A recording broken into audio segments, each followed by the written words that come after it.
hopefully they won't. Yeah. I'm loving the clock. I'll wait for that. Welcome to 11 o'clock.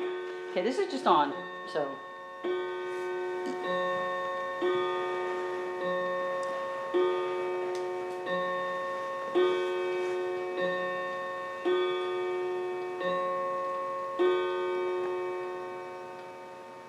That's it. Perfect. We gotta be done by noon. Oh no, or 11:15 at this rate. Hello. Hush. So, Pop, I'm here today because you have an amazing story about being a child at Hickam Field during the raid at Pearl Harbor, and I was wondering if you could share your story with me.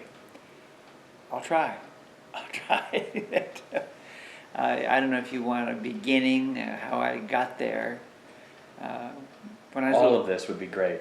When I was a little kid, my folks were divorced, and in June of 1941, my dad finally sent for me to go to Hawaii to live with he and my stepmother. And so I arrived this was during the peak of the Depression, and times were really tough. I mean, my sister and I had been in foster homes, et cetera, but...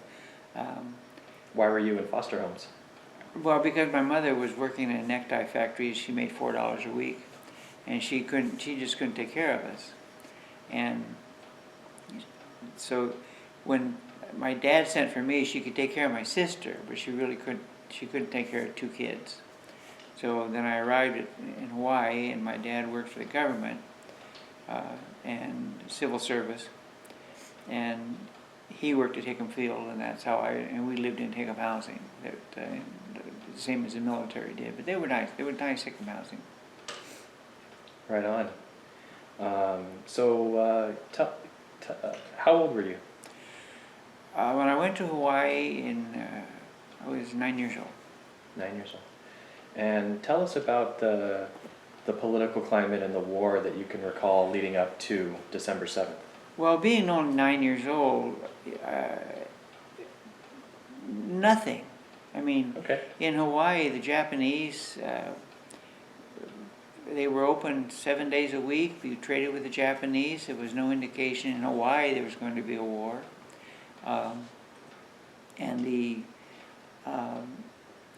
know after I grew up and I started reading about what was going on in the world, Roosevelt wanted to go to war and the Congress wouldn't let him, and they had given the Japanese a deadline to get out of Burma, and that deadline was December 7th, 1941, and they didn't get out. Yeah. But that was just the recollections of. I mean, there was really nothing going on in Hawaii unusual at that time. There were no. As soon as the war started, there was barbed wire on the beach, and it was a totally different atmosphere. But up until then, it was just you lived in Hawaii. What was an average day like for you hanging out with your dad? Well, my dad worked, my mother worked, my stepmother worked, and I couldn't stand my stepmother's cooking. And my dad got after me one day and says, you really ought to congratulate Kim on something that she cooked for you. And every day she would leave food in the refrigerator. I'd come home from school and have my lunch, and it was awful. And anyway, one day she made liverwurst sandwiches, which was terrible. And I told her how good they were. And every day for then till the day I left Hawaii, there were liverwurst sandwiches. But then when the war came, we went to school, and we went 6 days a week because we only went 4 hours a day. And I didn't have any supervision at 9 years old. I mean, my dad worked, and I would spend most of my time alone. I could go to the beach, or if I had a dime, I could go to the movie. But then after the war, I say you couldn't go to the beach because it was all Waikiki was all barbed wire from stem to stern, and we had left Hickam, and we weren't living at Hickam anymore. So I was close to the beach, but we couldn't go. Anyway, So, December 7th rolls around, you wake up, and what'd you do? At December 7th, I got up, I was outside, and I was playing in the car, driving the car. What kind of car? It was a 1939 Pontiac. No, I love that you remember that. Well, it's like vivid in my mind. And all of a sudden, these planes came over, and they were flying at about 50, maybe 100 feet, and they were flying right over Hickam at a very low altitude. And then they would go over and drop their bombs on Pearl, and come over Pearl City, and so you couldn't shoot at them except when they were directly overhead.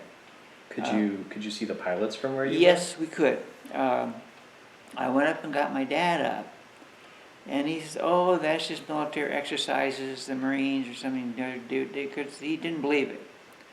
And then we looked out the window, and it was actually we had a two-story barracks, I guess, and they were that low you could see the pilots come flying between the houses, and then he says, "Oh Jesus," and off we went.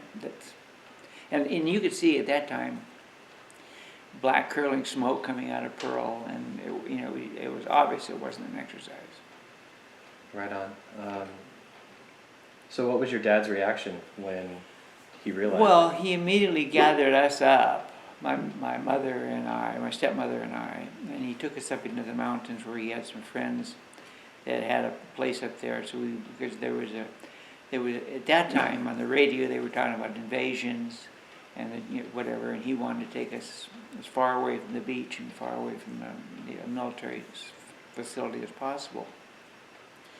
And as we were going up into the mountains, the plane, one of the Zeros strafed our car, and I think there were like 9 bullet holes in it. What side of the car were you on? I was in the back seat.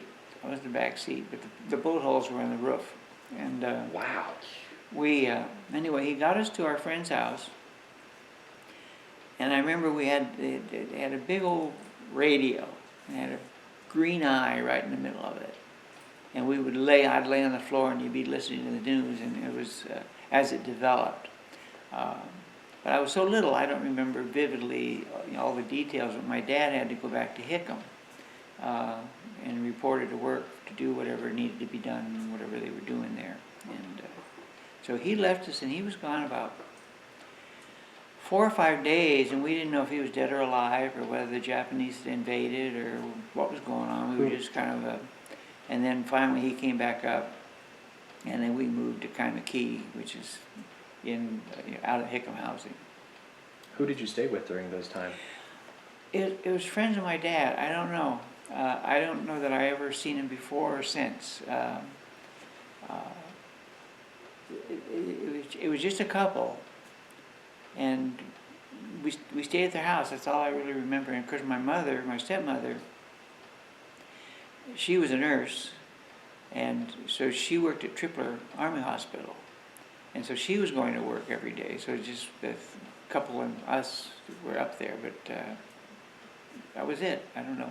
How does a 9-year-old process sitting in the back seat of a car being strafed by a Zero?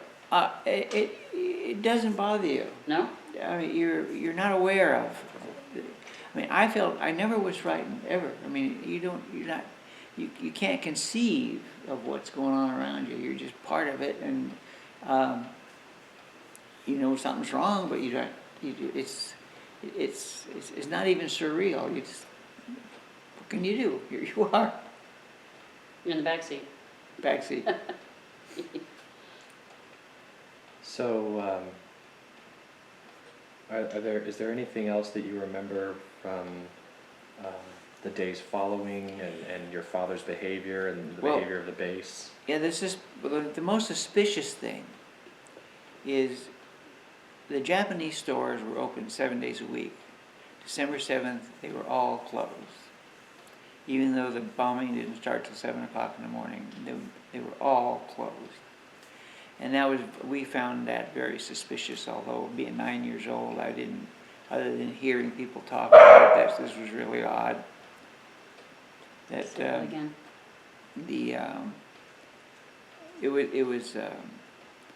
that was and then, of course, the change in the life at the beach, because Waikiki Beach was no longer Waikiki Beach. It was fortified, and then on one occasion, I think I had mentioned once before to you about there was a hangar. It was called at Hickam. It was called the instrument hangar, where all the instruments for the P-40s and the other planes were stored. And the night before Pearl Harbor, my dad worked. That's why he was sleeping in on Sunday morning. And they moved everything out of that hangar. And that hangar was destroyed the next day, and the one they moved to was not touched, which tells you a certain amount of sabotage went on. And then before we actually moved from Hickam, I was taking my dad his lunch one afternoon. Well, it was about 4 o'clock in the afternoon. He worked nights, and there was a 1934 Ford with, I believe, 4 Japanese guys approached the gate, and the guard held, halt, halt, halt. They didn't halt. And in those days they had Thompson submachine guns, and they just obliterated that car. But and again, you're 9 years old. I said, "Wow, you're not frightened. You remember it." And then after the maybe I'm going beyond what you want to do, but after that, my dad made an application for me to come back to the States because there was the fear of invasion, and up until I came back on the Mariposa, which was the Matson line, sister ship to the Lurleen, and we were the first ship that came back without an escort, and that was kind of different because they weren't letting anybody come back. Well, it took 6 months. I came back in June of '42, and my dad hired somebody to take care of me. Well, from the minute we stepped on the ship, I never saw that woman again, ever. And we were about halfway across the Pacific, and all of a sudden the alarm goes off, and you don your life jackets. This is not a drill. This is real. And so we all did. You go up, this sub surfaces. I don't know, I'm getting teary-eyed, but some Americans. Woo-hoo, that was a relief. And then we get to San Francisco, and there's pea soup fog, and San Francisco Harbor was heavily mined. So we laid outside of San Francisco for almost 3 days before the ship got into a dock. And in those days, your mail was censored. My mother knew I was coming, but she had no idea when or on what ship I was coming. And this woman was supposed to deliver me. Well, she didn't. So I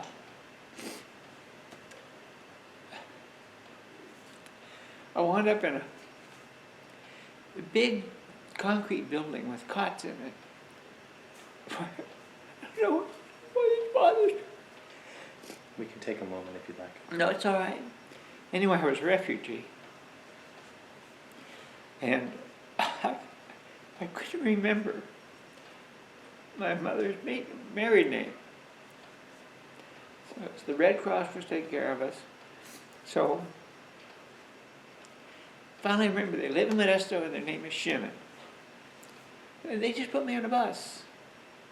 And all the way from San Francisco, every town we stopped at, I said, "Is this Modesto? Is this Modesto?"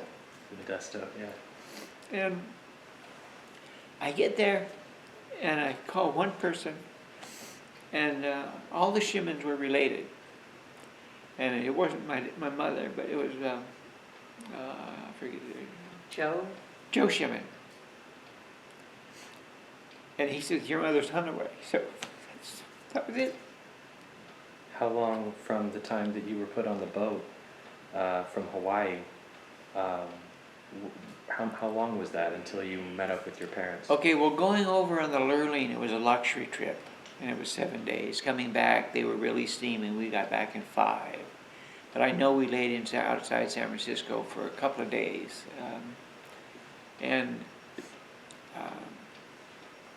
I don't know everybody seemed to be having a good time, really. I mean, it wasn't, and in those days, when you went on a ship, they had first class, second class, and cabin class.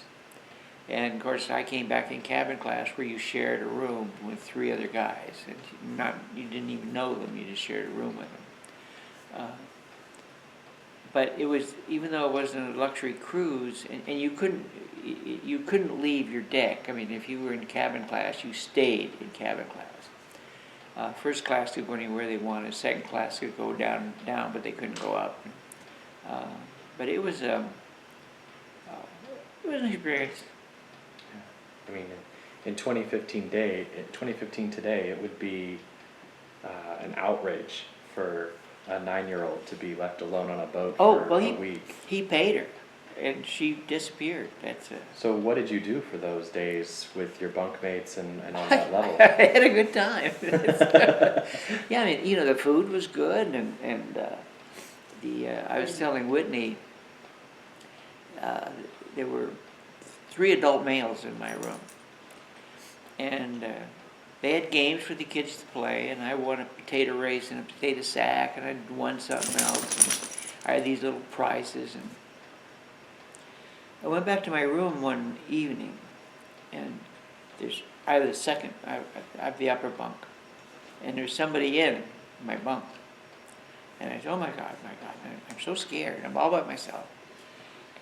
These guys had blown up balloons and had my bed full of balloons. That's awesome. Yeah, and I don't even remember any of these guys. I mean, they were all adult males. But I remember being really frightened. And to this day, if I get lost, I panic. Because nobody's ever going to find me. That's genetic. I have that same thing. Well, now we know where that comes from, you know.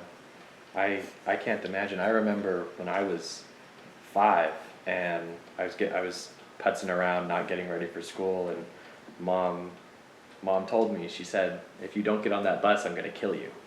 She's joking around, but I'm 5. I am terrified. So I'm out the door with one shoe on. I'm running across the street. I see the bus just go.